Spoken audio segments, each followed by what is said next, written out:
નમસ્કાર, ગુજરાત ફર્સ્ટ સાથે હું છું ધ્રુવેશા. આપની સાથે સમાચારોની શરૂઆત કરીએ. વડાપ્રધાન નરેન્દ્ર મોદીના ગુજરાત પ્રવાસનો આજે બીજો દિવસ છે. જામનગર સર્કિટ હાઉસમાં રાત્રિ રોકાણ કર્યા બાદ વડાપ્રધાન મોદીનો કાફલો વંતારામાં આજે વહેલી સવારથી પહોંચ્યો છે. જામનગરથી 26 કિલોમીટર દૂર બાય રોડ અંતર કાપ્યું વડાપ્રધાનના કાફલાએ. રિલાયન્સમાં અંબાણી પરિવાર દ્વારા તેમનું ભવ્ય સ્વાગત કરવામાં આવ્યું. વડાપ્રધાન નરેન્દ્ર મોદી વંતારામાં 4 કલાક રોકાણ કરશે.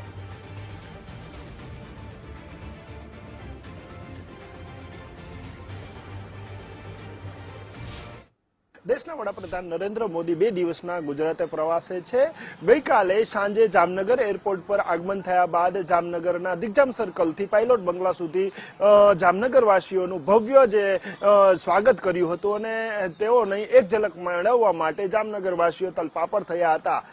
જામનગરના ઐતિહાસિક સર્કિટ હાઉસ ખાતે તેઓએ રાત્રિ રોકાણ કર્યું હતું અને આજે વહેલી સવારે તેઓ બીજા દિવસના પ્રવાસની શરૂઆત કરી ચૂક્યા છે. વહેલી સવારે 6 વાગ્યાથી જ તેઓ વડાપ્રધાનનો કાફલો અહીંથી સર્કિટ હાઉસથી રવાના થઈ વંતારા રિલાયન્સ પહોંચ્યો છે.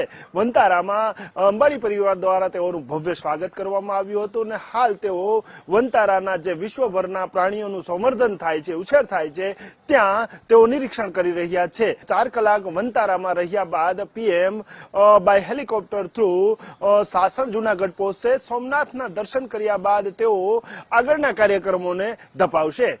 કેમેરામેન હિરેન ગાંધીની સાથે નથુ આહિર, ગુજરાત ફર્સ્ટ, જામનગર.